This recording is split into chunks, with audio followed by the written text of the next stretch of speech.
All right, welcome back. If you've been browsing through the internet lately, you'll find many websites devoted to online trading, but you must be extremely careful before investing in an opportunity you discovered on the internet. That, according to our next guest, Janice Malecki, says there are many fraudulent deals out there. Good afternoon, Janice. Good afternoon. Is it really prevalent, internet scams? I mean, is it going on a lot? Yes, there have been an increased number of enforcement actions by the SEC, the New York Stock Exchange, and NASD relating to online investment fraud. One of the problems is with promoters and alias stockbrokers getting on the net in chat rooms and bulletin boards and through spam email and talking up a stock and engaging in some high-pressure sales tactics disguised as average investors talking to one another. And a lot of alleged inside information is being passed on that is really intended to manipulate the market. That's not really good information, necessarily. No, not necessarily. One of the things that an investor should do if an investor is in a chat room or sees something on a bulletin board is to print out that information, check the URL, find out the source of the information, ask the person in the chat room, you know, who they are and if they're being compensated by the company in order to talk about and tout the stock. Certainly, any information should be verified and can be verified through the company press releases or the SEC's EDGAR online service in which financial reporting is made for certain companies.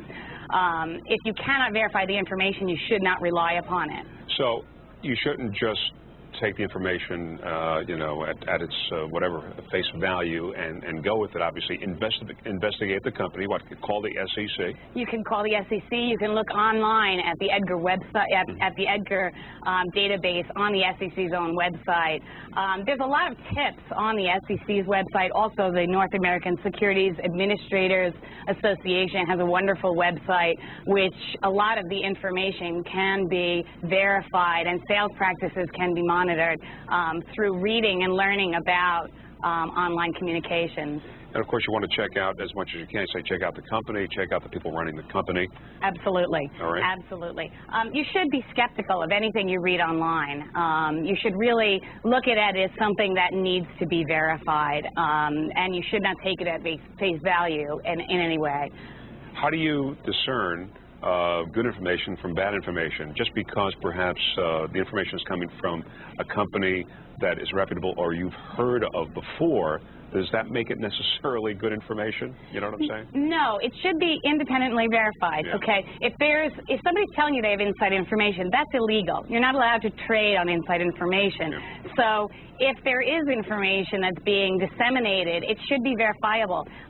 There are press release services. If you go to the company's website, there should be listings of press releases talking about what contracts, for example, they've engaged in, the reason why this information is being given to you about a stock going up or down. You know, the problem is some of these people disseminating the information are doing it on thinly traded stocks you can't really get a lot of information on and are not highly traded. So if someone sends out 6 million spam emails, they can really move the market in a thinly traded stock if people take this information at face value. And if that was a scam, they call that sort of thing a pump and dump scam, where they're trying to give you information on whether either to bring the stock down or up, and then, of course, they would sell or buy depending on which way it's going. Absolutely. They'll take the contrary position. Yeah. The same thing is with these online newsletters. Often there'll be good information mixed with bad information. So you'll get information you can verify on a big public company, but on the thinly traded stock, you can't really verify the information, and that's the stock they're actually manipulating. And that's what you really, really have to be very careful about. What about some of these deals, perhaps, that you might see on the internet that seem to be really too good to be true, like you can make, you know, thousands and thousands of money in your home on your computer in a month or so, real quick cash? If it's too good to be true, it is too good to be true, and there's no free lunches. One of the problems with the whole online media is that it's very easy for people to get misleading information and for information to be so easily transferred. It's very easy to get these listservs and to have mass emails sent out to so many people. And that's really one of the major problems. Another key phrase to look out for when you're looking at a possible scam going on the internet is risk-free, right? Nothing is risk-free. Absolutely nothing is risk-free, especially not on a thinly traded stock. And that's where most of the manipulation occurs. And it's complicated to invest, let's say, overseas, offshore, internationally. And there are a lot of these offshore schemes going on, right? Scam artists are really looking to get your money offshore. The United States is the most highly regulated securities nation in the world. If your money gets to another country, you may not be able to get it back, and the laws in the foreign country may not protect you. And you should also make sure that the exchange that any security is alleged to be traded on in a foreign jurisdiction actually exists. It may not actually exist. Okay. But scam artists are certainly trying to get your money far away from the United States. Bottom line, check out the company, make your own independent investigation. Absolutely. Janice Malecki, thank you very much for talking about internet scams. Stay with us, more top business stories ahead.